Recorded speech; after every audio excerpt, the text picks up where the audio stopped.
యోహాను సువార్త 15వ అధ్యాయం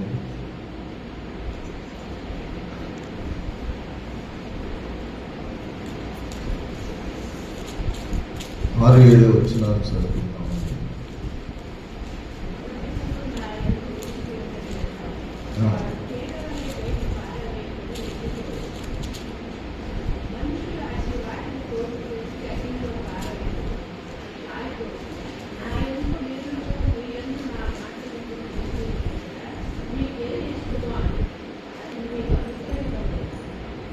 సారీ, ప్రార్థన చేసుకుందాం. మహాపరిశుద్ధుల ప్రేమ గల మా తండ్రి, మీ పరిశుద్ధమైన నామమునకే స్తుతి స్తోత్రం చెల్లించుకుంటున్నాము. ప్రభువా, ఈ మధ్యాహ్న సమయంలో మీ సన్నిధి మాతో ఉంచండి, మాతో మీరు ఉండండి. మీ మాటలు మాకు అనుకునేట్టు చేయండి. మీ వాక్యం ద్వారా మేమందరం కూడా మీరు పొందినంతగా సహాయం చేయాలి. మాట్లాడే దేవుడు నీవు ప్రభా, మనుషులను చూచేవాళ్ళం కాకుండా ఈ వాక్యాన్ని చూడగలిగినటువంటి పరిజ్ఞానము, ఆ దృష్టి మా అందరికీ దయచేసి సహాయం చేయాలి. మా ప్రభును, మా రక్షకులను మీ ప్రియకుమారుడైన యేసుక్రీస్తు పరిశుద్ధ నామమున వేడుకొని ప్రార్థన చేస్తున్నాము తండ్రి, ఆమేన్.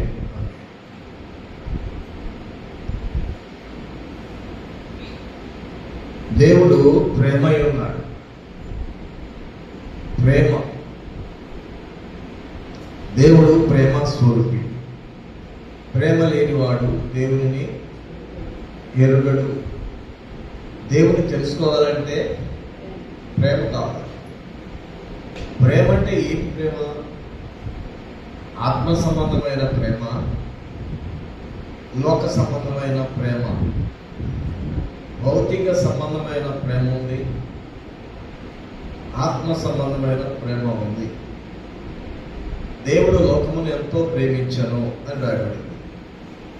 దేవుడు లోకమును ఎంతో ప్రేమించను అని రాయబడితే దేవుడు ఏం ప్రేమించాడు? లోకాన్ని ప్రేమించాడు. భూమి దాని సంపూర్ణత దేవునిదై ఉన్నది కదా. దేవుడు ప్రేమించేది ఏంటి అంటే లోకంలో ఉన్నదంతా కూడా ఈ భూభాగంలో ఉన్నటువంటి ఈ వనరులను ప్రేమించాడా దేవుడు?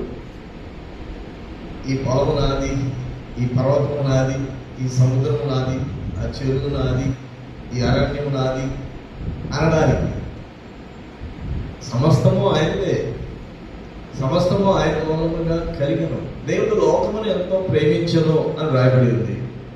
మనం అవగాహన చేసుకునే విధానంలో లోకాన్ని ప్రేమించాడా? లోకములో ఉన్నటువంటి తన పోలికలో నిర్మాణం చేయబడినటువంటి మానవుని ప్రేమించాడా అనేది మనం అర్థం చేసుకోవాలి. కనుక దేవుడు లోకమును ఎంతో ప్రేమించను అని రాయబడింది. దేవుడు ప్రేమించాడు అంటే మానవుని ఎంతగానో ప్రేమించాడు. దేవుడు మానవుని ఎంతో ప్రేమించాడు. కనుక తన అద్వితీయ కుమారుడు అంటే ఏకైక కుమారుడు, తన ఏకైక కుమారుడిని ఈ లోకము కొరకు, లోక నివాసులైనటువంటి మానవుల కొరకు దేవుడు అనుగ్రహించను అని రాయబడి ఉన్నది. కనుక ఇప్పుడు మనం దేవుని ప్రేమను పొందుకున్నాం, కానీ మనం దేవుని ప్రేమించాలి.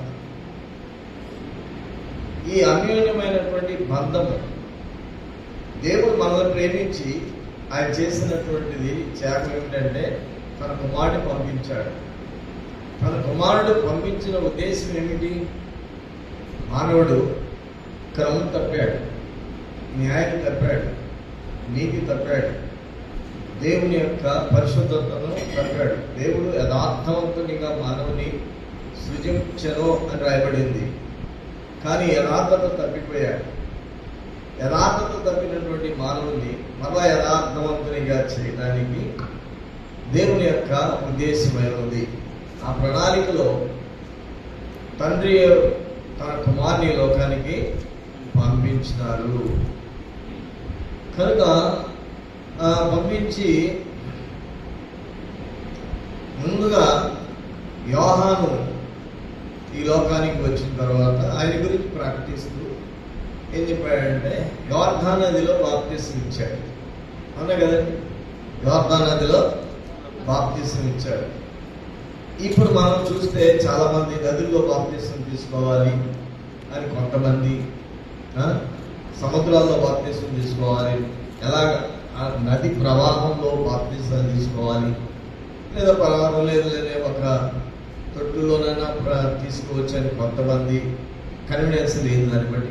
కొంతమంది కొంచెం నీళ్ళన్నా తల మీద చిలకరించి బాప్తిసం తీసుకోవచ్చు అని కొంతమంది ఇలా అంటే యోహాను ఇచ్చిన బాప్తిసము కొంతవరకు తెలిసిన వారై ఉండి మరొక బాప్తిసం తెలియనటువంటి వారు కూడా ఉన్నట్లుగా అవగాహన అయింది పౌలు కాలంలో.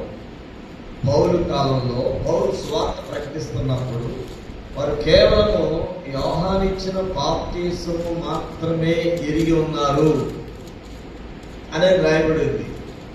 కానీ పరిశుద్ధాత్మ అనే బాప్తిసాన్ని తీసుకున్నారా అనేది, అయ్యో మా పరిశుద్ధాత్ముడు ఉన్నాడన్న సంగతే మాకు తెలియదు. సో అది ఎప్పుడు మాట? అది దాదాపు 2000 సంవత్సరాల క్రితం మాట. ఇప్పటికీ 2000 సంవత్సరాల నుంచి సువార్త ప్రకటించబడతానే ఉన్నది.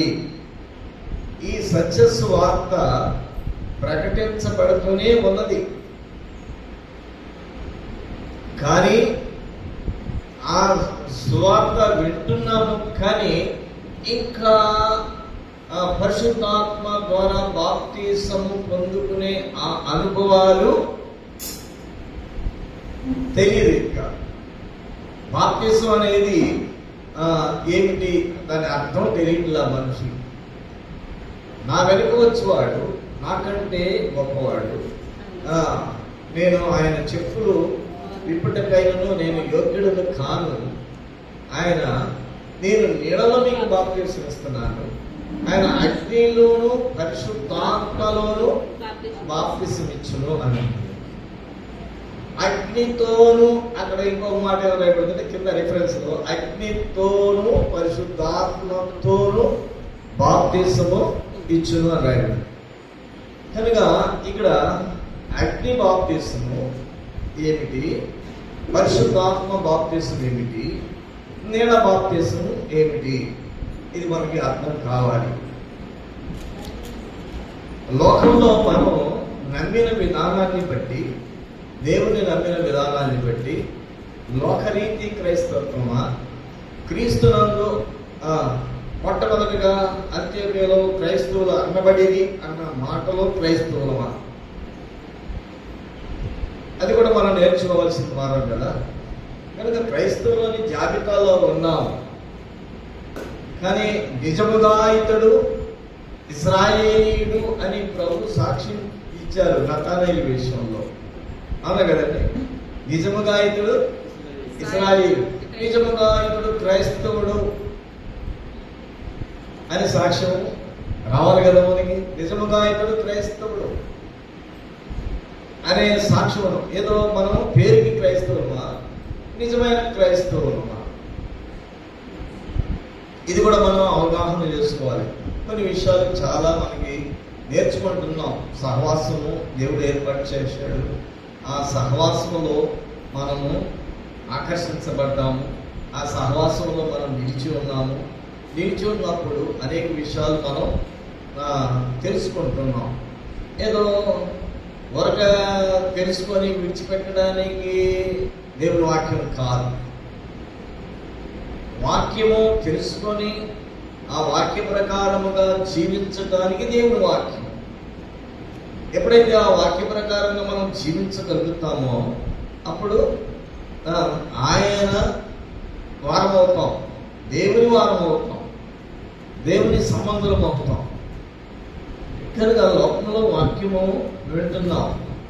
ప్రేమ, దేవుడు ప్రేమై ఉన్నాడు, ప్రేమ లేనివాడు దేవుడిని ఎరగడు అని దేవుని వాక్యం ఉన్నది. కనుక మనం ప్రేమై ఉండాలి. దేవుని ఎరిగి ఉండాలంటే మనం ప్రేమై ఉండాలి. ప్రేమ ప్రేమిస్తుంది.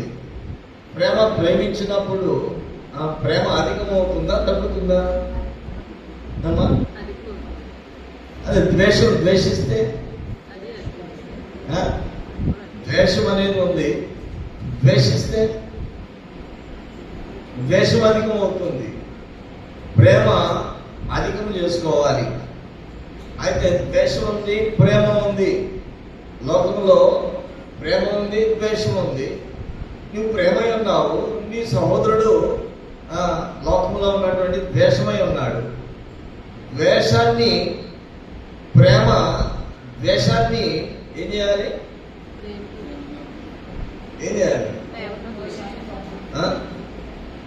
అంటే ద్వేషాన్ని కలిగి ఉన్నటువంటి వ్యక్తిని, అతనిలో ఉన్నటువంటి ద్వేషాన్ని ప్రేమించడం కాదు, కానీ ఆ వ్యక్తిని ప్రేమించి ద్వేషాన్ని ద్వేషించాలి. అలాంటి దేవుడు మనల్ని ఏం చేశాడంటే, తన రూపంలో మానవుడు పుట్టినటువంటి మనుషులమైనటువంటి మనల్ని దేవుడు మనలో ఉన్నదాన్ని ద్వేషించి మనల్ని ప్రేమించాడు. మనలో ప్రవేశించకూడని ప్రవేశించింది కనుక దానిని ద్వేషించి మనల్ని ప్రేమించాడు. మనల్ని ప్రేమించి ఆయన నీతిని మనలో స్థాపింపజేశాడు. ఆయన నీతి మనలో చూడాలని దేవుని యొక్క ప్రణాళిక అయ్యున్నది. కనుక దేవుని యొక్క నీతి ఎక్కడ? దేవుని నీతి ఎక్కడంటే, దేవుని వారిలోనే దేవుని నీతి కనబడకపోతే దేవుని వారు కాని వారిలో దేవుని నీతి ఎక్కడ కనబడుతుంది? అందుకనే మనం చదువుకున్నాం చాలాసార్లు. పేతురు చెప్తున్నాడు, నీతిమంతుడే రక్షించబడటము దుర్లభం అయితే పాపి ఎక్కడ నిలుచును? కానీ పేరు పెట్టుకున్న క్రైస్తవుల్లో మనం సంతోషపడేవారు కాకుండా, వాస్తవంగా క్రైస్తవత్వము అనేది మనలోనికి వచ్చిందా రాలేదా, క్రైస్తవులుగా మనము ఉన్నామా లేదా అనేది మనం గ్రహించాలి. అలాంటప్పుడు ఎన్నో విషయాలు మనం అవగాహన చేసుకోవచ్చు, ఎంతో మనం పరిశీలన చేసుకోవచ్చు. నేను ఒక చిన్న ఆలోచన కలిగి ఉన్నాను. అదేంటంటే, ఒక వ్యక్తి ఇక్కడ ఒక పని చేస్తున్నాను అనుకోండి. ఒక యజమానుడి దగ్గర ఒక దాసుడు పని చేస్తున్నప్పుడు ఆ యజమానుడు లేడు అక్కడ. ఆ దాసుడు ఎలా ఉంటాడు? ఎలా పనిచేస్తాడు? నిర్లక్ష్యం ఉంటుంది. ఒక స్కూల్లో మాస్టర్ లేడు, ఆ క్లాస్ ఎలా ఉంటుంది? విద్యార్థి ఎలా ఉంటాడు? ఏమండి? అదే ఆ టీచర్ ఉన్నాడు అని అనుకున్నట్లయితే ఆ విద్యార్థి ఎలా ఉంటాడు? ఉన్నప్పుడు ఎలా ఉన్నాడో అతను లేనప్పుడు కూడా అలాగనే ఉన్నట్లయితే ఆ విద్యార్థి ఎలా ఉంటాడు?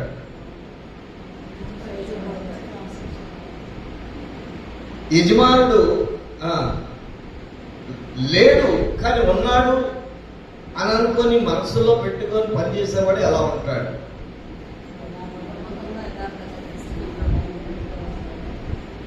ఏ పొరపాటైనా చేయటానికి అవకాశము ఉంటుందా? ఉండదు. ఎవరున్నారు మనసులో? యజమానుడు ఉన్నాడనే భయము ఉన్నది. కనుక ఆ భయంతో మనం ఎప్పుడైతే ఉంటామో అప్పుడు ఏం చేయము? పొరపాటు చేయము. దేవుడు అదృశ్యుడు, కంటికి కనపడడం, ఉన్నాడు. కానీ దేవుడు చూచుతున్నాడు అని అనుకున్నప్పుడు నీ ఆలోచన ఎలాగా, నీ ప్రవర్తన ఎలాగా, నీ మాటలు ఎలాగా, నువ్వు ఎలా ఉంటున్నావు అనేది మనం పరిశీలన చేసుకోగలిగినట్లయితే మనకు అర్థం అవుతుంది. దేవుడు ఉన్నాడు, దేవుడు చూస్తున్నాడు. దేవుడు ఏం చూస్తున్నాడు? అంతరంగాన్ని చూస్తున్నాడు. మనుషులు ఏం చూస్తారు? పైవేషాన్ని చూస్తారు, కానీ పైమాటలను చూస్తాడు. కానీ పై మాటలను బట్టి తీర్పు తీరుస్తారు. కానీ దేవుడు అంతరంగాన్ని చూస్తున్నాడు. అంతరంగాన్ని చూచి అంతరంగమును బట్టి ఆయన మార్కులు వేస్తారు. అంతే కదండి. కనుక స్టూడెంట్ 100కి 100 మార్కులకి ఫస్ట్ పాస్ అయినట్టుగా వస్తాడు. 100కి 99 వచ్చినా పాస్ అవుతాడు కదా. అయ్యగారు చెప్పిన మాట ఇది. 100కి 99 వచ్చినా గవర్నమెంట్ లెక్క ప్రకారం, అమ్మా గవర్నమెంట్ విధానం ప్రకారం పాస్ అయినట్టే. పాస్ అయినట్టే. ఒక్క మార్కేగా ఫెయిల్. గవర్నమెంట్ ఏం చేస్తుంది? 60% 35%కి పాస్. పాస్. 35 మార్కులకి పాస్ గవర్నమెంట్ ఇచ్చేది. దేవుడు ఇచ్చేది 10 ఆజ్ఞలు ఒక ఆజ్ఞ అంటే 10 ఆజ్ఞలు 35% అంటే ఎన్ని ఆజ్ఞలు అండి? 3.5 ఆజ్ఞ. అంతేనా? సార్ 4 ఆజ్ఞలు వేసుకోండి. 4 ఆజ్ఞలు పాటిస్తే మిగతా 6 ఆజ్ఞలు పాటించకపోయినా కానీ పాస్ అయినట్టే అనుకోవాలా? దేవుడు కొలిసే కొలమానం ఎలా ఉంది? మనుషులు కొలిసే కొలమానం ఎలా ఉంది? 44 ఆజ్ఞలు పాటిస్తున్నాను అని అంటే 4 ఆజ్ఞలు మంచిదే, పాటించడం మంచిదే. పాస్ అయినట్టేనా? 40 మార్కులకి 40 మార్కులకి పాస్ అయ్యాడా లేదా? పాస్ అయ్యాడు. 6 ఆజ్ఞలు పాటిస్తే 60 మార్కులు వచ్చినాయి. 9 ఆజ్ఞలు పాటించాడు, 90 మార్కులు వచ్చినాయి. అంటే పాస్ అయ్యాడా? నిత్యజీవం కావాలని ప్రభు దగ్గరికి వచ్చాడు ఒక యవనస్తుడు, ఒక శాస్త్రి. అయితే ప్రభు దగ్గరికి వచ్చినప్పుడు ప్రభు చెప్పిన మాట ఏంటంటే, ఆజ్ఞలు ఉన్నాయి కదా శాస్త్రులారా, మీరు ఆజ్ఞలు పాటించేవారు కనుక 10 ఆజ్ఞలు ఉన్నాయి కదా అంటే, బాల్యం నుండి నాకు అభ్యాసం ఉంది అని అన్నాడు. బాల్యం నుండి నేను అభ్యాసం కలిగిన వాడిని, 10 ఆజ్ఞలు నాకు ఇక కొద్దివేమిటి అని అన్నాడు. 100% ఆజ్ఞలన్నింటిలో ఫస్ట్ మార్క్ వచ్చిందా లేదా? ఆజ్ఞలు అన్నీ చక్కగా నెరవేర్చాడు. కానీ ప్రభు చెప్పిన మాట ఏంటంటే, ఒకటి కొదువుగా ఉంది. ఆ కొదువైంది ఏంటి? ఆ కొదువైంది చెప్పిన మాట వెళ్ళి నీకు కలిగిన అమ్మి. ఆజ్ఞలో ఉందా మాట? ఆజ్ఞలో ఉందా? 10 ఆజ్ఞలో లేదు కదా ప్రభువా.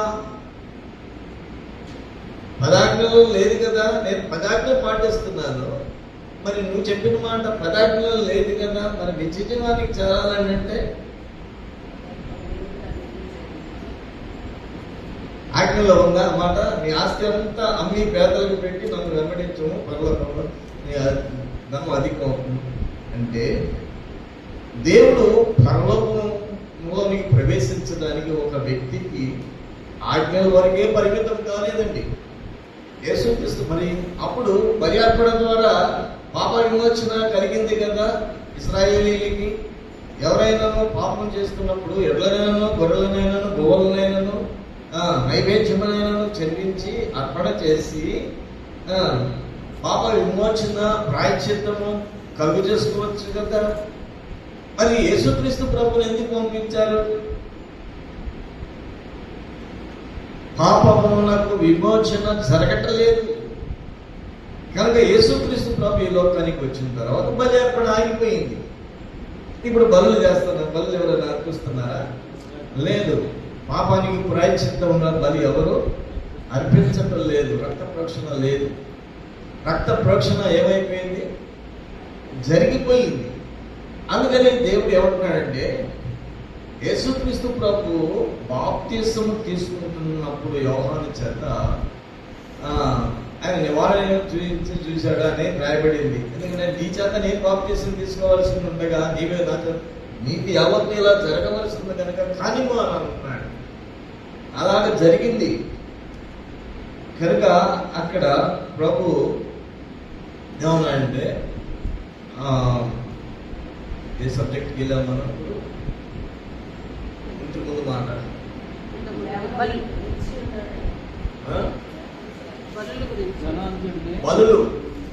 బలులు యేసుక్రీస్తు ప్రభు బలి రక్తాన్ని ప్రోక్షింపజేశాడు.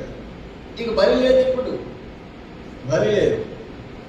అక్కడ ఆకాశము నుండి ఒక శబ్దము వినపడింది. ఏమిటి? ఈయన నా ప్రియ కుమారుడు, ఈయన యందు నేను ఆనందించుచున్నాను అని ఒక శబ్దం ఆకాశం నుండి. ఈయన మాట వినుడి అని కూడా వ్రాయబడింది మరో స్థలంలో.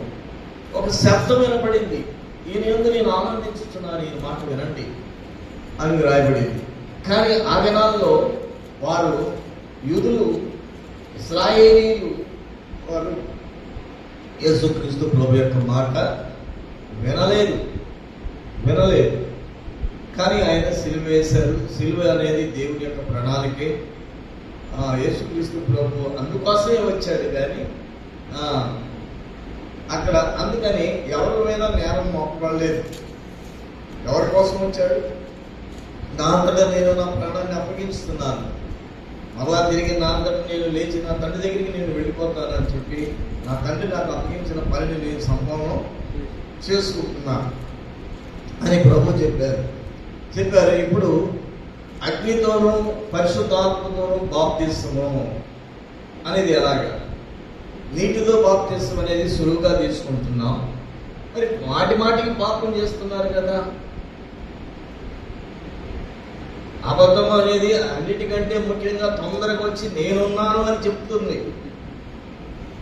అబద్ధము అనేది నేనున్నాను, నీకు సహాయం చేయడానికి నేను ఉన్నాను. పనికి మాలిన అబద్ధవాళ్ళు నాకు చాలా శత్రువు కదా, నువ్వు నా దగ్గరికి వచ్చి నాకు సహాయం చేయడం, నా శత్రువు నాకు శత్రువు వచ్చి సహాయం చేయడానికి ఇష్టపడుతున్నాడు కదా అని మనం ఎప్పుడైనా అబద్ధాన్ని పనికి మాలిదానా అని నెట్టివేశామా? దాన్ని ప్రేమించామా?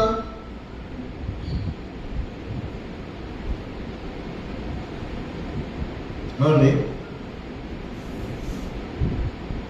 కనుక ఇక్కడ అది వెంటనే దగ్గరకు వచ్చేసి నేనున్నాను, నీకు ఏది కావాలంటే ఇమ్మీడియట్లుగా సొల్యూషన్ ఏంటంటే ఇమ్మీడియట్లుగా రిలాక్స్ అవ్వడానికి, ఆ స్థితిలో నుంచి, ఆ అపాయం నుంచి తప్పు చేసావు కనుక చేసిన తప్పుని దాన్ని ఏం చేయాలంటే మోడ్ చేయాలంటే అబద్ధం అనేది ఒకటి తీసుకొచ్చేసి అక్కడ పెట్టేసేసి ఆ అబద్ధం పెట్టేసి ఏమైపోయిందంటే అది భక్తి చేసే వాళ్ళలోనే ఉందా, లేకపోతే భక్తి చేయని వాళ్ళలో కూడా ఉందా?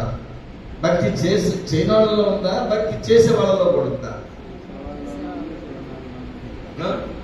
అంటే సంపూర్ణ విమోచన, విడుదల అనేది సంపూర్ణతలో ఏ బాప్తిసం వరకు మనం ఉన్నాము?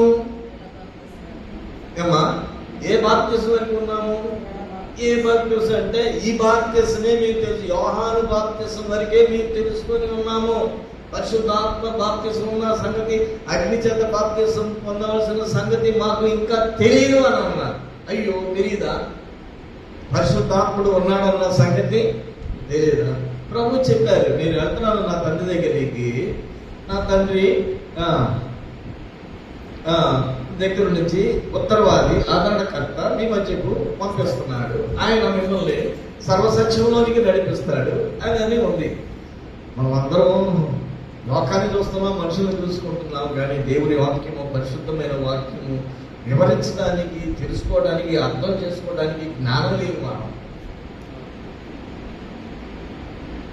కనుక ఆ జ్ఞానం మనకి ప్రసాదించమని దేవుణ్ణి మనం వేడుకోవాలి. మన జ్ఞానంతో, మన మనుషులతో, మన ఆలోచనలతో, మన ఉద్దేశాలతో తీర్పు తీర్చుకుంటున్నాం. కానీ దేవుని యొక్క ఆలోచనకి మనం వెళ్ళలేకపోతున్నాం. మనమే తీర్పు తీర్చుకోవడానికి వెళ్ళిపోతున్నాం. అందువల్ల మనకి కొంత అవగాహన రావడం లేదు. కనుక ఇక్కడ పరిశుద్ధాత్మతో బాప్తిస్తుంది. ఎలాగా అంటే పౌలు, పేతురు కానీ ఆ దినాల్లో వాళ్ళు సువార్త ప్రకటించడానికి వెళ్ళినప్పుడు వారు ఎవరి మీద చేతులు ఉంచారో వారు పరిశుద్ధాత్మను పొందుకున్నారు అని రాయబడింది. ఎలా వచ్చింది పరిశుద్ధాత్మ వారి మీదకి? వారి చేతులు ఉంచినప్పుడు పరిశుద్ధాత్మ. అయితే నీటి బాప్తిసం కొట్టివేయబడిందా? యోహానిచ్చే బాప్తిసం కొట్టివేయబడిందా? కొట్టివేయబడలేదు కదా. కానీ ధర్మశాస్త్రములో బలి అర్పణ కొట్టివేయబడిందా? కొట్టివేయబడింది. కానీ నీటి బాప్తిసము మరి అగ్నితోనూ, యేసుక్రీస్తు ప్రభు ఇచ్చే బాప్తిసము అగ్నితోనూ పరిశుద్ధాత్మతోనూ ఉంటుంది కదా. కానీ అగ్ని బాప్తిసం ఏమిటి?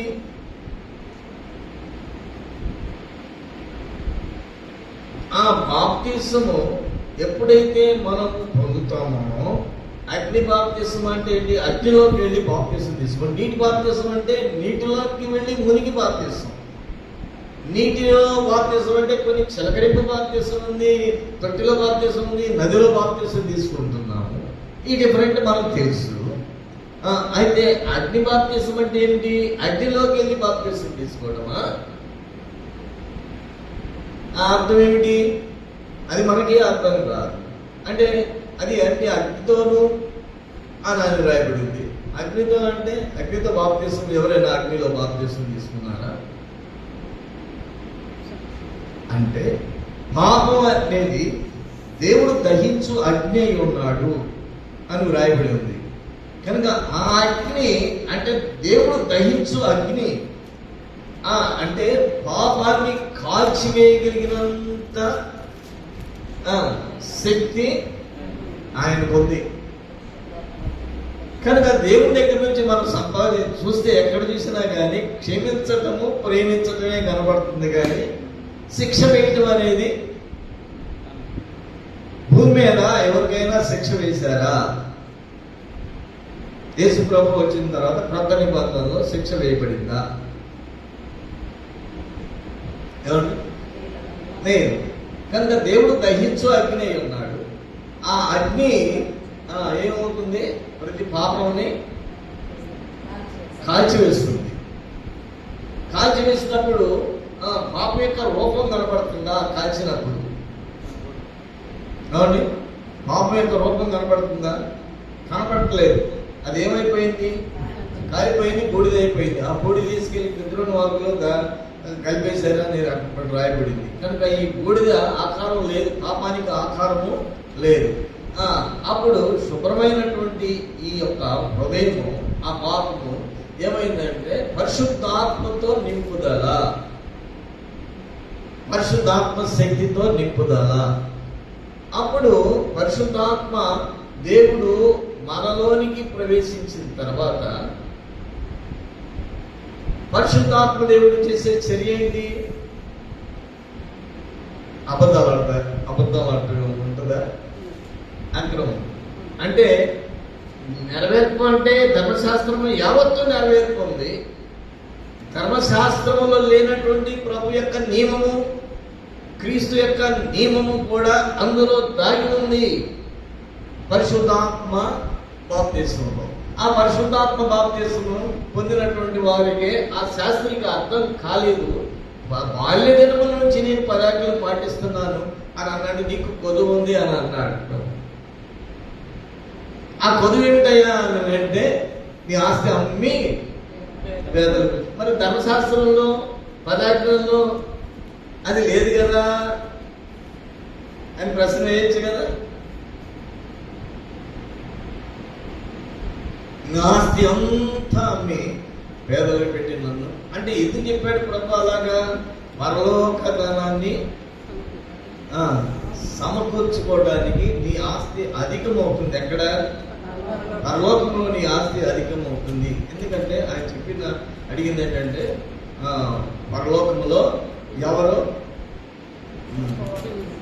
ప్రవేశిస్తారు, ఎవరు ధనవంతులు అని అడిగిన దానికి సమాధానం. కనుక పిల్లరా మన జీవితంలో కనుక మనము ఇప్పుడు ఆ బాప్తిసము మనము తీసుకున్నప్పుడు, అగ్ని బాప్తిసము మనం తీసుకున్నప్పుడు ఆ బాప్తిసము ఎవరిస్తారు? ఆ బాప్తిసము ఎలాగా మనం పొందుకోవాలి? ఏమండి? అవునా కదా? ఈ ఆలోచన మనకు రావాలి కదా. పాపం నీలో ఉన్నట్లుగా, పాపం నీలో నుంచి వెళ్ళిపోయినట్లుగా, అది కనబడకుండా అది గ్రహించబడినట్లుగా నీకు అవగాహన కావాలి కదా. అంటే పరిశుద్ధాత్మ నీలోనికి ప్రవేశించినప్పుడు పరిశుద్ధాత్మ దేవుడు ఏం చేస్తున్నాడు? సర్వసత్యంలోనికి నేను నడిపిస్తున్నాడు. పరిశుద్ధాత్మ గైడ్ వచ్చేసాడు కనుక పరిశుద్ధాత్మ మనలోనికి ప్రవేశించి నేను సర్వసత్యంలోనికి నడిపిస్తుంది. నువ్వా లేకపోతే పరిశుద్ధాత్మ దేవుడా? అప్పుడు నువ్వు నీ సొత్తా లేకపోతే నువ్వు పరిశుద్ధాత్మ దేవుని సొత్తా? మరి నీ సొత్తుగా నువ్వు పనిచేసుకుంటే నువ్వు దొంగవా లేకపోతే స్వతంత్రుడు వారు? ఎలాగా? నువ్వు ఎవరి సొత్తు? దేవుడి సొత్తు కదా. అందుకని ఇప్పుడు దేవుడి సొత్తు అయినప్పుడు దేవుడు ఏం చెప్పాడంటే కొన్ని నియమాలు, పాత నిబంధన విధానంలో ఒక మాట చెప్పాడు. నీ కష్టార్జితం అంతటిలో 10వ భాగము అది దేవుని సొత్తు. అవును, అది మనబడి చెప్పారు మన హెడ్ క్వార్టర్లో. 10వ భాగం దేవుని సొత్తు, అది నువ్వు దొంగిలిస్తున్నావు అని ఉంది. ఇప్పుడు దొంగడా కాదు చెప్పండి, షూర్ దొంగడనా? మరి చేతులు ఎత్తండి. మీరు 10వ భాగం ఎంతమంది ఇస్తున్నారు? మీ కష్టార్జితంలో 10వ భాగం ఎంతమంది ఇస్తున్నారు అంటే మీ చేతులు ఎత్తంటే కొన్ని చేతులే లేచినాయి. అది దొంగిలించటం అంటే దేవుని సొమ్మును దొంగిలిస్తున్నాం. ఎవరి సొమ్ము అది? దేవుని సొమ్ము దేవునికి ఇవ్వడానికి ఎందుకు నీకు భారం? ఏమ్మా, దేవుని సొమ్ము దేవునికి ఇవ్వడానికి, దేవుని సొమ్మ నీ సొమ్ము అది రాయబడింది కదా, నమ్ముతావా? అంటే దేవుని సొమ్ము దొంగిలించడం అంటే దేవుని దగ్గర దొంగిలించడమే కదా. దేవుని సొమ్ము దొంగిలించడం కదా, అది నేరమే కదా. సరే, అది అట్లా వచ్చేది. దేవుని మహిమను దొంగిలించే వాళ్ళు ఉన్నారు, అంతేగా. దేవుని సొమ్మును దొంగిలిస్తున్నారు, దేవుని మహిమను కూడా దొంగిలిస్తున్నారు. అంటే ఈ మానవుడు ఎంత దొంగడు అయ్యాడండి? మానవుడు తనకు తాను రక్షించబడ్డానని చెప్పుకుంటున్నటువంటి విశ్వాసి జీవితంలో తాను ఎలాంటి వాడుగా ఉన్నాడు? అన్ని కూడా దేవానికి జాలి లేదా? మాత్రలాగా నీకు జాలి లేదా? నేను ఎంత ప్రయాసపడుతుంటే నాకు కొంచెం సహాయం చేయమని చెప్పొచ్చు కదా. నువ్వు ఈ పద్ధతులే ప్రారంభించి మాట ప్రార్థనే కానీ మరి లాంటి పాదాల దగ్గర కూర్చునే అనుభవం లేదు. మాట పరిస్థితి ఏంటంటే నీకు జాలి లేదా? నేను ఎంత ప్రయాసపడుతున్నాను కదా అని అనుకుంటుంది. కనుక ప్రియులారా, మనకు తెలియనటువంటి నేరాలు మనం చూస్తూనే ఉన్నాం. కనుక అదే పరిశుద్ధాత్మ దేవునికి మనము చోటిచ్చినప్పుడు, అందుకని ప్రభు ఏమన్నారంటే స్థలమీయుడి. ఎక్కడ స్థలం ఇవ్వాలి? మన హృదయంలో స్థలం ఇచ్చినప్పుడు అక్కడ ఎవరు ఉంటారు? దేవుడే ఉన్నాడు. ఇక్కడ ఇందాక ఏమని చెప్తున్నాం? మాస్టర్ ఉన్నాడు. మాస్టర్ అంటే విద్యార్థి ఎంత డిసిప్లైన్గా ఉంటాడు. ఒక యజమానుడు ఉన్నప్పుడు అక్కడ కూర్చున్నప్పుడు పనివాడు ఎంత డిసిప్లైన్గా పనిచేస్తాడు. ఏమండి? అలానే దేవుడు అక్కడ ఉన్నాడని అనుకున్నప్పుడు, దేవుడు చూస్తున్నాడు కదా అనుకున్నప్పుడు, ఆ పరిచయంలో ఉన్నప్పుడు నీకు ఎంత ధైర్యం ఉంటుంది పాపం చేయడానికి? లోకంలో పాపం లేదా? ఏమండి? పాపం ఉంది. ఇక్కడ దేవుడు ఉన్నాడు, ఇక్కడే కూర్చున్నాడు. దేవుడు ఇక్కడే కూర్చున్నాడు. ఆయన ముందు చేస్తాడు ఇతను పొరపాటు? ఏమండి చెప్పండి. చిన్న పిల్లోడు ఇక్కడ కూర్చున్నాడు. ఒక చిన్న పిల్లోడు, జ్ఞానం లేనటువంటి ఒక 5 సంవత్సరాల పిల్లవాడు ఇక్కడ కూర్చున్నాడు. ఇక్కడ ఒక బంగారు గొలుసు ఎక్కడో ఉంది, అది తీసుకుని వెళ్ళిపోవడానికి ఒక వ్యక్తి వచ్చాడు అనుకోండి. చూసి తీసుకెళ్ళడానికి వచ్చినప్పుడు ఆ పిల్లోడు చెప్తాడా లేదా? పలానా వ్యక్తి తీసుకెళ్ళాడు. ఫలానా నేను దొంగతనం చేయడానికి లేకపోతే ఏదో ఇంట్లో ఉన్న వస్తువు తీసుకెళ్ళడానికి వచ్చినప్పుడు ఆ చిన్నపిల్లడికి భయపడుతున్నాడా లేదా? అతను ఏమన్నా ఫైట్ చేస్తాడా ఈ యొక్క వ్యక్తితోటి? జయించగలడా? కానీ భయపడుతున్నాడా లేదా? లోపల భయం ఉందా లేదా? ఎందుకని? అతను దొంగతనంతో ఉన్నాడు కనుక, దొంగిలించబోతున్నాడు కనుక అతనికి ఆ భయం అనేది కనబడుతుంది. కనుక మరి దేవుడు ఒక చిన్న పిల్లోడికి భయపడుతున్నాడే, ఒక దొంగ ఒక చిన్న పిల్లోడికి భయపడుతున్నాడే, సృష్టికర్త అయినటువంటి దేవుడు ఇక్కడ ఉన్నాడు అని అనుకున్నప్పుడు నీకు భయం లేదా? ఒక మాట్లాడడానికి భయం లేదా? ఒక మనసులో కూడా ఈ ఆలోచన వచ్చింది, అనే భయం వచ్చిందా? ఎప్పుడైనా అలాంటి భయం వచ్చిందా?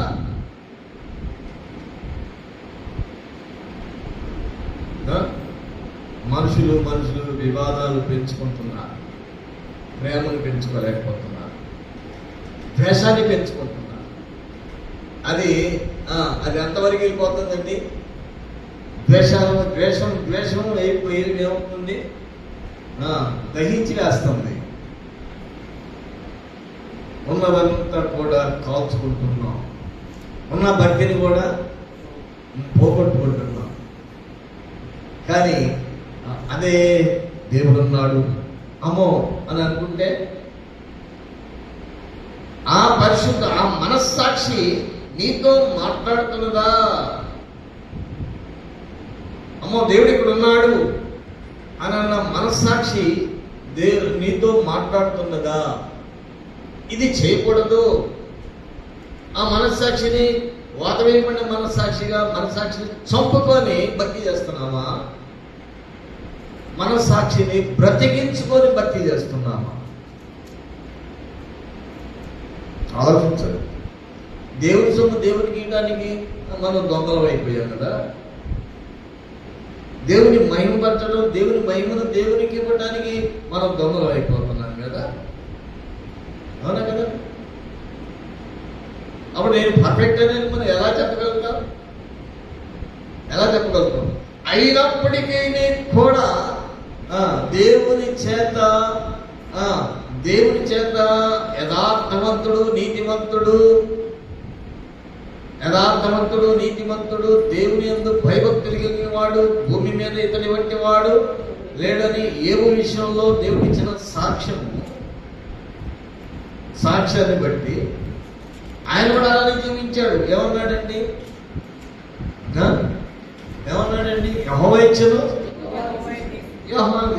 అంటే ఎంతమంది? 10 మంది పిల్లలు పోయారండి. ఎంత ఐశ్వర్యం పోయింది, ఎన్ని వంటలు పోయినాయి, ఎంత పశువులు, సంపద, సమస్తం పోగొట్టుకుని ఆఖరివి దేవుడిచ్చాడు, దేవుడు తీసుకున్నాడు అన్నాడు. అంతే. ఆ ఒక్క మాట సింపుల్ గా మాట్లాడేశాడు.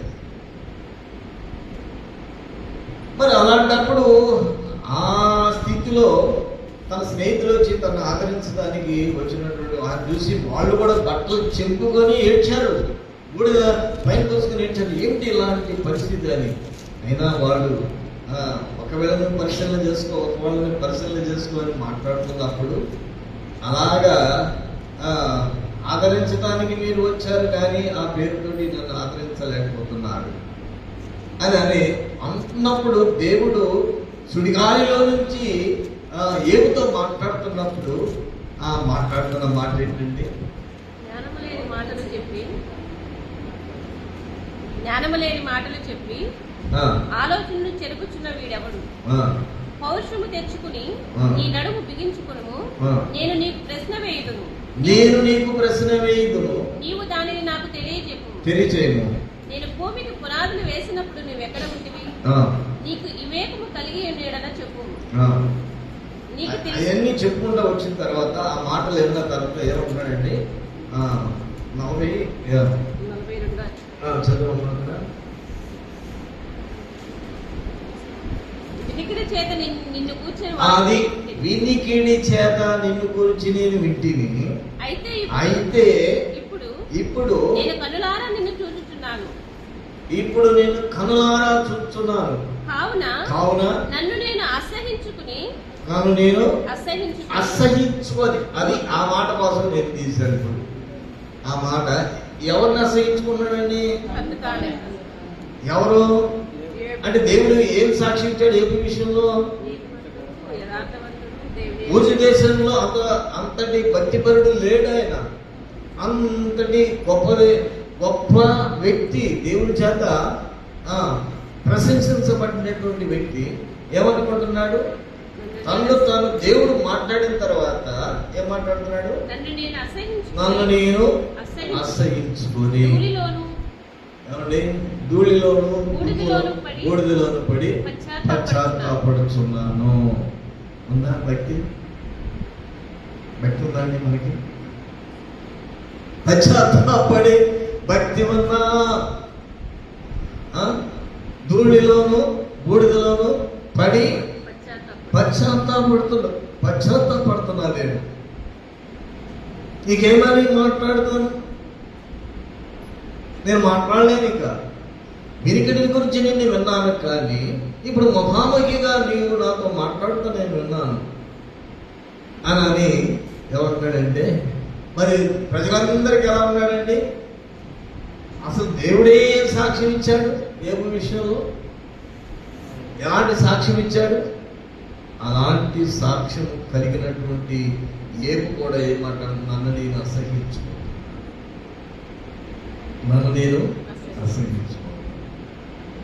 దేనితో పోల్చుకున్నాడండి?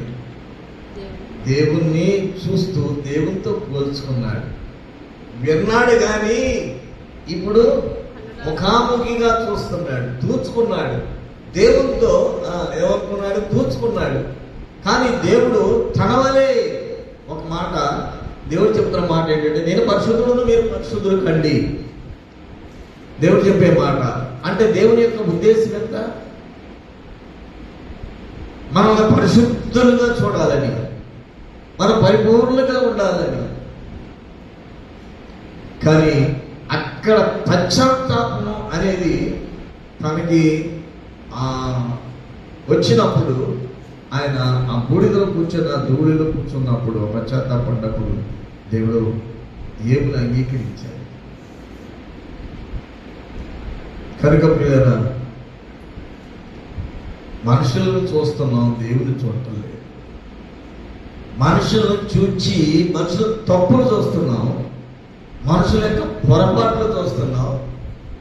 కానీ దేవుణ్ణి చూసి నువ్వు తూచుకోవటంలా.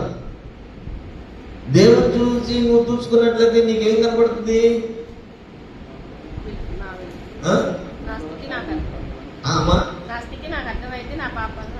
ఏమన్నాడు? ఏమన్నాడు? అసహించుకుంటున్నాడు. దేవుడు చూశాడు, అసహించుకుంటున్నాడు. మనుషుల్ని చూస్తే వీళ్ళందరూ కూడా అదే కుక్కలు లాంటి వాళ్ళు. ఎలాంటి వాళ్ళండి వీళ్ళందరూ? నా ఇంట పడి ఉన్న కుక్కల లాంటి వాళ్ళు వీళ్ళు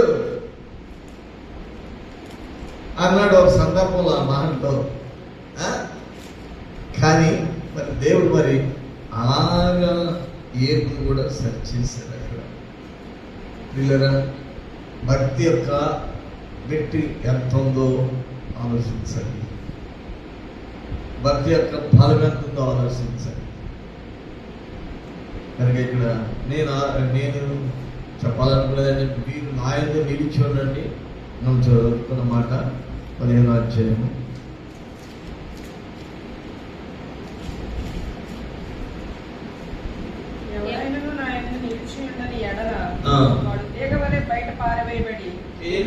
బయట పారవేయబడి ఎండిపోవును. నిలిచి ఉండని ఎడల. ఇప్పుడు ఏమై ఉండాలండి మనం? చెప్పండి. నిలిచి ఉన్నాం కదా మేము, లేవా? చెప్పండి. ఎక్కడున్నాం? సంఘంలో ఉన్నామా? కుటుంబంలో ఉన్నామా? సంఘంలో ఉన్నామా? ప్రాంతంలో ఉన్నామా? ఏం చెప్తాం మనం? ఎవడైనాను నా యందు నిలిచి ఉండని ఎడల వాడు తీగ వలె బయట పారవేయబడి ఎండిపోవును.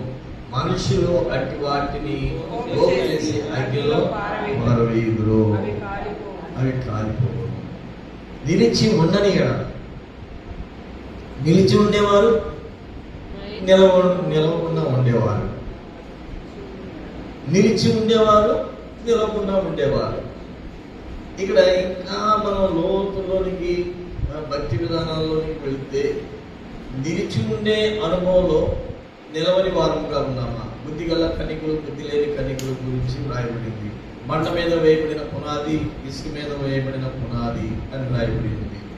కనుక మనం ఏ జాబితాలో నిలిచి ఉండేవారు జాబితా, నిలవని వారి జాబితా, ఇక్కడ ఏ జాబితాలో మనము ఉన్నాము? భక్తి జాబితాలో ఎక్కడ ఉన్నాము? అక్కడ అగ్ని చేత బాప్తిస్మా లేకపోతే నీటి చేత బాప్తిస్మతోనే అలాగున్నామా? అగ్ని చేత బాప్తిసం పొందుకుంటేనే కదా పరిశుద్ధాత్మ మీ మీదకి వచ్చేది. పరిశుద్ధాత్మ అప్పుడు వారు ఏం చేశారు? అన్ని జనులు సైతము కూడా పరిశుద్ధాత్మను పొందుకుంటున్నారన్న సంగతి ఆ దినాల్లో సంఘములో నుంచి బయలుదేరింది. సంఘము ఇప్పుడు ఉంది కదా, ఇప్పుడు సంఘం ఉంది కదా, మనం సంఘమే కదా. మన సంఘంలో ఏముంది? పరిశుద్ధాత్మ ఉందా? పరిశుద్ధాత్మ పనిచేస్తుందా? అపవిత్ర ఆత్మలు పనిచేస్తున్నాయా? ఏముంది? మనల్ని పరిశీలన చేసుకోవడం ముఖ్యం కదా. అంటే మనల్ని మనం పరిశీలన చేసుకుంటే నీవు ఒక దేవుని అగ్ని చేత కాల్చబడిన వ్యక్తి, పరిశుద్ధాత్మతో నింపబడిన వ్యక్తి, ఆ వ్యక్తి పరిశుద్ధుడిగా ఉంటాడు. మన రూపాయలో ఒక మాట చెప్పింది ఏంటంటే, ఈ యోహాను పత్రికలో ఉన్నటువంటి మాట, నా చేతి జన్మించిన వాడు పాపము చేయుడు చేయచాడు. ఎందుకు వస్తుందండి కోపం? ఎందుకు వస్తుంది అబద్ధం? ఎందుకు వస్తుంది? అబద్ధాలు లోకంలో ఉన్నాయి, మరి నీలో చచ్చిపోయినాయి కదా, అవి బూడిదైపోయినాయి కదా, మళ్ళీ ఎందుకు వస్తున్నాయి అంటే అగ్ని చేత బాప్తిసం తీసుకోవాలా, నీళ్ళ చేత బాప్తిసం తీసుకున్నాం. ఏ బాప్తిసం? నీళ్ళ చేత బాప్తిసం. నీళ్ళ చేత బాప్తిసం తీసుకున్నాం. మనకి ఏ బాప్తిసం కావాలి ఇప్పుడు? అగ్ని చేత బాప్తిసం అయిన తర్వాత పరిశుద్ధాత్మ బాప్తిసం కదండి. ఏమండి? అవునా కదా? అగ్ని చేత బాప్తిసం అయిన తర్వాతే కదా. అగ్ని బాప్తిసం లేదు, ఏం లేదు, నీళ్ళ బాప్తిసం తీసేసుకుని బాప్తిసం తీసేసుకున్నాం అని చెప్పేసేసి, అంటే మోసపోతుడి దేవుడు ఎక్కిరించబడ్డాడు, మనుషుడి దేని నిమిత్తంలో ఆ పంటనే పోయాడు. మనం ఏం చేస్తున్నాం? మోసపరుచుకుంటున్నాం. మనమే మోసపరుచుకుంటున్నాం. లోక సంపద అక్కడికి రాదండి. లోకంలో మనం జీవిస్తున్నాం, కానీ ప్రభు మనకు కావాలి. ఆయన ప్రేమై ఉన్నాడు, ఆ ప్రేమతో మనల్ని ప్రేమించాడు.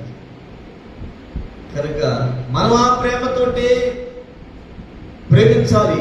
అదే కింద రాయబడింది చూడండి ఈ మాట, 12వ వచనము, 12 నేను మిమ్మల్ని ప్రేమించిన ప్రకారం.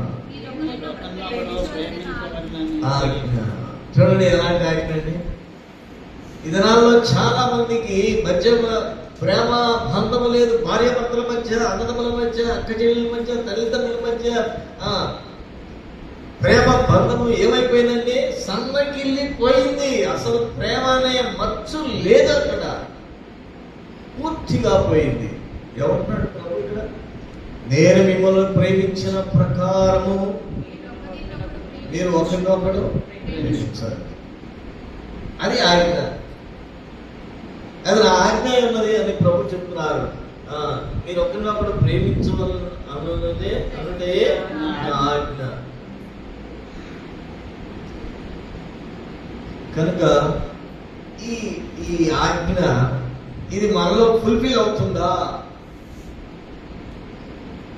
ఆజ్ఞ దేవుడు ఇచ్చే సొమ్మునే దేవుడి సొమ్మునే దేవుడికి ఇట్లేదు కదా. దేవుడు ఇచ్చిన మాట ఎక్కడ చేస్తాం? దేవుడు ఎందుకు చేయలేదు నాకు ఈ పని అని అంటారు. ఇప్పుడు దేవుడి మాట నువ్వు వినకుండా దేవుడిచ్చిన ఆస్తిలో అది దేవుడు చేయదు అంటే లోపల ఇంటర్నల్ గా లోపల ఉందంటే నేను సంపాదించింది నాదైతే దేవుడు అంటారేంటయ్యా నా కష్టార్జితం కదా అనుకునే కదా నువ్వు ఇవ్వడం లేదు. అవునండి, అనుకోవటమే కదండి. అలాగనే కదా వాళ్ళు చేశారు, వీళ్ళు చేశారు అంటే ఏంటి? దేవుడు నీకు సహాయకుడు. దేవుడు నీకు సహాయకుడు. దేవుడు నీకు సహాయకుడై ఉండి దేవుడు నీ పక్షాన ఉండి పోరాడుతున్నప్పుడు అసలు ఇంకా ఎవరండి నీ మీద జయించేది? దేశీయులు ఎవరు? కనుక దేవుడు నీ పక్షాన వేచమాడాలి, దేవుడు నీ పక్షాన మాట్లాడాలి, దేవుడు నీ పక్షాన యుద్ధం చేయాలి. దేవుడు మన పక్షాన ఉండగా మనకి విరోధి ఎవరు అని దేవుని వాక్యం ఉంది కదా. నీ పక్షాన చేసుకునే అనుభవానికి నువ్వు సిద్ధపడుతున్నావా? నాకు న్యాయం తెచ్చుకొని ఎవరి దగ్గరికి వెళ్తున్నావు?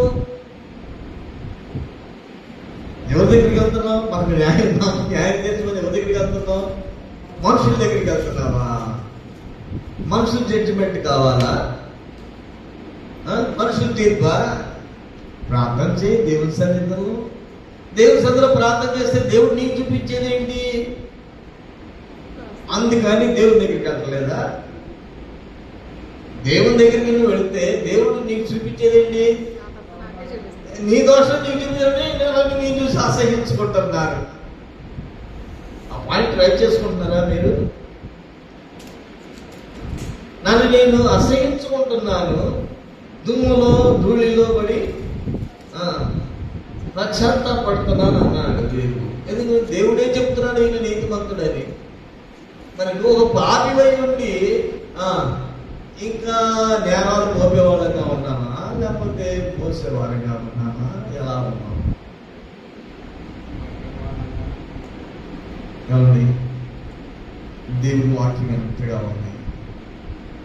ప్రభు మనలో ఉండాలి, ప్రభుని స్థలమివ్వాలి. పిల్లరా, మనం ఏదేదో చేస్తున్నాం కాదండి. జీవితంలో చెయ్యి పట్టుకో, దేవుడిని పట్టుకో, దేవుడు నిన్ను పట్టుకుంటాడు. దేవుడిని పట్టుకో. దేవుని జయించిన వాళ్ళు ఎవరండి? ఎవరైనా జయిస్తారా? దేవుడే లోకాన్ని జయించాడు. ఇక నీకేంటి బాగా? జయించినటువంటి దేవుడే నీకు తోడై ఉన్నాడు. నువ్వు జయశీలువే కదా, జయిస్తావు. నువ్వు ఎవరికి భయపడాలి ఇప్పుడు మనం? కనుక పిల్లరా, భయపడాల్సిన అవసరం లేదు. దేవుడు నీకు తోడై ఉంటే నేను అనుకున్నాను ఇక్కడ ఈ వస్తువు ఉంటే అమ్మో ఈ వస్తువు ఇక్కడ ఉంచకూడదు, ఇది ఇక్కడ నేను ఒకరికి భయపడి భార్యకు భయపడి భర్తకు భయపడి భార్య దేవునికి భయపడి విశ్వాసి సేవకునికి భయపడి విశ్వాసి ఇలాగా ఒకరికి ఒకరు భయపడి చేసినట్టుగా ఆ పని సంపూర్ణం అవుతుంది. అవునా? భయం లేకపోతే నిర్భయముగా ఉండి వారులారా మీకు శ్రమ. భయమేది భక్తిలో? భక్తి చేస్తున్నామన్న దాంట్లో భయమేది? నిర్భయం చోటు చేసుకొని నిర్భయాన్ని మోసుకొని వస్తున్నావు కదా. కానీ నిర్భయం కాకుండా భయాన్ని కలిగి ఉన్నట్లయితే, దేవుని భయం కలిగి ఉన్నట్లయితే అక్కడ జయముంది. జయముంది. చూసి చూడండి, ప్రాక్టీస్ చేసి చూడండి. మాటకు మాట, దెబ్బలు దెబ్బ, వాతకు వాత, ధర్మశాస్త్రాన్ని గట్టిగా పట్టుకుని మోషే నియమాన్ని గట్టిగా పట్టుకొని ఆ దినాల్లో ఇశ్రాయేలీలు అలాగా చేశారు. కానీ యేసుక్రీస్తు ప్రభు యొక్క నియమాన్ని త్రోసిపుచ్చి చేస్తున్నారు. ఈ దినాల్లో కూడా అలాగనే కంపేర్ చేస్తున్నారు. క్రొత్త నిబంధన నెరవేర్పు మన జీవితంలో కావాలి. అందుకని ప్రభు అంటున్నారు, నేను మిమ్మల్ని ప్రేమించిన ప్రకారం మీరు ఒకరినొకరు ప్రేమించటమే నా ఆజ్ఞ. కనుక అలా మీరు ప్రేమించండి. ఆ ప్రేమకి మనం ఏం చేయాలి? దేవుని సందులో మనం ప్రార్థన చేయాలి. అలాంటి అనుభవానికి ఎప్పుడైతే వస్తామో, నాచే జన్మించినవాడు పాపము చేయడం చేయదారు. నిన్న కుటుంబరావు ఏదో చెప్పుడీలు తీసుకొచ్చి నాకు 2 ఇవ్వయ్యాడు, ఇలాగ ఇచ్చాడు. అవి తీసుకొచ్చాడు. గారు ఇతర దేశాలకి పంపిస్తుంది అని తీసుకొచ్చి నాకు ఎందుకనో తీసుకోబుద్ధి కాలేదు, తొందరపడి తీసుకోండి. ఒకసారి ప్రసంగి ఏం చేశారంటే అక్కడ నేరేడుకాయలు అమ్ముతున్నారు. ఎంత కారు ఆపుకొని నేరేడుకాయలు బాగున్నాయి కదా తీసుకున్నామని చెప్పి తీసుకొని వచ్చాడు. కొనుక్కొచ్చి తీసుకొచ్చాడు. అక్కడ నుంచి 2-3 కాయలు తీసుకొని వచ్చేసి నాకు ఒక కాయ పోయాడు. వస్తే ఎక్కడ ఈ కాయలు అన్నా, అక్కడ తీసుకొని వచ్చాను అన్న. తీసుకోవడానికి ఇష్టపడలేదు. ఇప్పుడు ఒకసారి ఇక్కడ జాంకాయలు కోసుకొచ్చాడు. కారులో కూర్చొని జాంకాయలు కోసుకొచ్చి మంచి కాయ మీకు తినండి అని చెప్పి నాకు ఇచ్చాడు. ఎక్కడిది కాయ? చెట్టు కాయలు కోసుకొచ్చాను. అడిగి తెచ్చావా, అక్కడ తెచ్చావా? అంతే కదా, మనోళ్ళే కదా మనోళ్ళే కదా అని అన్నాడు. తినడానికి ఇష్టపడలేదు. ఆ తర్వాత మామీ చూసి ఏం చేసిందంటే చిక్కుడుకాయలు చూడంగానే భలే చక్కగా కనపడుతున్నాయి, బాగా కనపడుతున్నాయి. చిక్కుడు పాలు బాగా బ్రహ్మాండంగా ఉన్నాయి. కాయ కొరకు పనికి వస్తే ఏం చేసేసి కోసుకొని వచ్చేసింది. కోసుకొచ్చి ఇక్కడికి వచ్చి కూర వండడానికి చిక్కుడుకాయ కూర ఉంది. ఎక్కడేనంటే మన ఊర్లో మీ తమ్ముడు వాళ్ళ చెట్టి కోసుకొచ్చాడు. అడిగి తెచ్చావా, అడగకుండా తెచ్చావా? మీ తమ్ముడు మన ఇంటి ఎదురుగానే ఉంటే అడగాల్సిన పని ఏమొచ్చింది? మందే కదా. మందే అయినా కానీ అడగకుండా ఇచ్చేసి క్షమాపణ అడిగి దానికి కావాల్సిన డబ్బు ఇచ్చేసేసి రమ్మని చెప్పాను. మనం చేశారో లేదో తెలియదు, నేను అమ్మని చెప్పాను. కనుక పిల్లగా పరిశుద్ధాత్మదేవుడు నీలో ఉండి పోషించుకుంటే పరిశుద్ధాత్మని సర్వసత్యంలోనికి నడిపిస్తాడు. కానీ అబద్ధాలు మాట్లాడేసి, అన్యాయాలు మాట్లాడేసి, అక్కడ బాధలు మాట్లాడేసి, దేవుడు నాకు తోడై ఉన్నాడు, మాకు ఈ మంచి సంఘము, మా సంఘము మంచిదని డబ్బా కొట్టుకుంటే సరిపోతుందండి. మనం డబ్బాలు కొట్టుకున్నామా? వద్దు. కానీ దేవుని మహిమను మనం దొంగిలించవద్దు, దేవుని సొమ్మును మనం దొంగిలించవద్దు. దేవుని కొరకు మనం ఎలా ఉండాలి? అడగండి. అప్పుడు ఏమంటున్నాడు? ఇక్కడ ఏమైపడిందండి చూడండి. నా యందు మీరును మీ యందు నా మాటలు నిలిచి ఉన్నాయడలా మీకు ఏది ఇష్టమో అడగండి. అడుగుడి, అది మీకు. దేవుని మాట ఎంత ఏమాట? నమాటము అని అంటారు కదా కొంతమంది. నా మాట మీద నమ్మకం లేదా? నమాటము అని అంటారు. కానీ చూసే మాట నిలబెట్టుకోలేదు. నిన్న అక్కడికి వెళ్ళి అయ్యా ఏంటమ్మా 3 వారాల నుంచి ప్రార్థన రావట్లేదు అని అంటే, రేపు బుధవారం తప్పనిసరిగా వస్తామయ్యా. మాట మీద నమ్మకం ఉందా? తప్పనిసరిగా వస్తామయ్యా రేపు బుధవారం. నేను వస్తాం, ఆడొస్తాం, వీళ్ళు వస్తాం, మొత్తం వస్తామయ్యా. అదే ఆ మనిషి లేడు ఇక్కడ.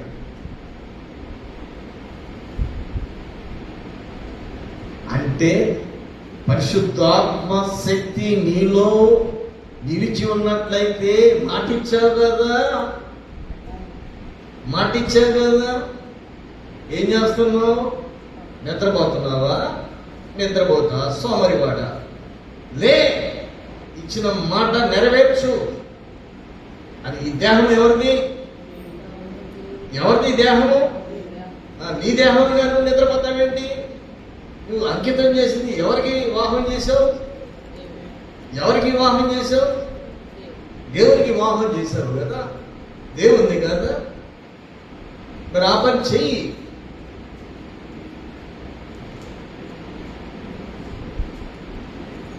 అడగండి, దేవుడు మీకు ఏది ఇష్టమో మీరు ఇస్తారు. ఎందుకంటే జయించలేనటువంటి వారి దగ్గరికి వెళ్ళి మనం ప్రాధేయపడేటండి. జయించినటువంటి దేవుని దగ్గరికి వెళ్ళి మనం ప్రాధేయపడితే ఆయనకి ఇష్టమైన జీవితం మనం జీవించినట్లయితే దేవుడు నిన్ను విడిచిపెట్టే దేవుడు కాదు, ఎడబాసే దేవుడు కాదు. ప్రార్థన చేసుకుందామండి. ప్రార్థన చేసుకుందాం. ఒక్కొక్కరు చిన్న చిన్న ప్రార్థన చేద్దామండి.